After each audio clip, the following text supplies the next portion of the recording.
I bet you, if they give you the crown of your community for you to become the king of your community, you will gladly accept it with your two hands. But the story is different for many Igbo families years ago that walked away from crown or kingship, even till today, not because they are weak, but because they knew what that crown carries. But in this video, we are going to examine the exact reason why they did not accept this crown to become the king in their communities. And we are also going to list the name of these Igbo families or Igbo communities that rejected this crown. But before we dive into the details, if this is your first time of coming across this channel, welcome to the family. My name is Uche and I do everything Igbo history or Igbo content. So if this is what you like, feel free to hit that subscribe button and also turn on your post notification bell so that you will not miss any new video when I upload them. Also, please like this video now or at the end of this video if you enjoyed it. And to our old subscribers, thank you for always coming back to watch our videos. You are the real MVP. Now, let's dive into the details of this video. So like I was saying, some Igbo families still reject kingship till today, even when it is offered to them freely. But the question is why?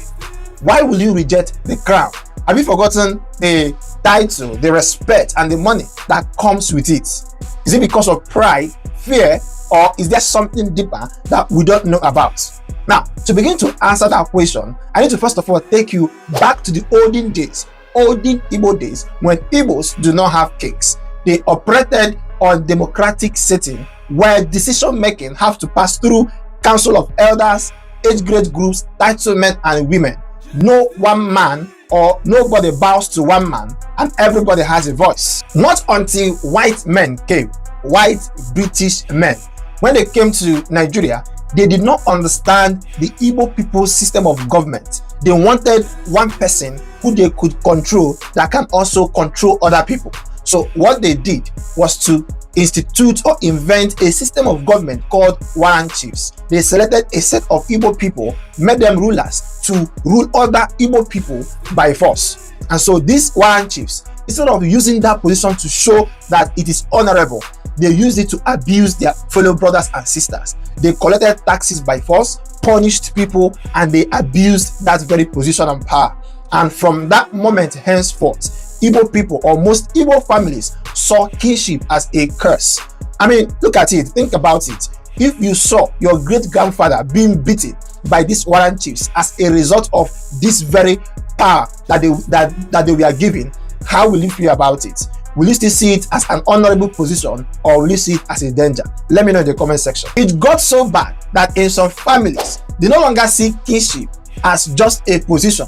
They see it as a taboo in such a way that anyone in their family bloodline that took up the crown will either die young or attract spiritual curse or attacks to his or herself. In fact, there are other families that pass down the warning about or against the crown as an inheritance to their children. You know that situation where a father will tell the son, listen, no matter what you do, do not collect this crown. It is not for us. So that very son will grow up, become a father, give birth to a child, and also pass the warning to his children. So it passes or it goes from generation to generation. Whereas there are also other families that believe that their ancestors took oath against the crown. While other families also believe that their family is tied to priesthood, and so they don't have to mix spiritual purity with political power. Whereas other families also have seen in a situation where the crown has brought jealousy, enemies, and also attacks here and there. And so when one town comes to them to come and be their kings, they will say, no, I love my life, I love my peace, keep your crown. And so in places like Nsukka, Ogota, parts of Oka, and even Nri, the idea of one man ruling over others have never been a norm. And so in some of those communities, they still argue till today that they don't need a king because they never had one. But then let us also tell ourselves the truth. The truth is that some kings has brought development, peace, and unity, but still others has brought division, quarrel, and even deaths. Again, in Igbo land, kingship is not always about a crown. Sometimes it is a test. And so let me test you by asking you this question. If your father or your forefathers told you that in your family, kingship or the crown is not meant for you people, will you go ahead and accept it?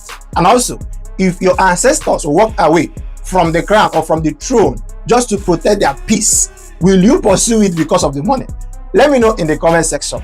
Meanwhile, if you have not subscribed to this channel, please do it now. Click that subscribe button. As I look at you, click the subscribe button, and also like this video so that YouTube can show it to more people.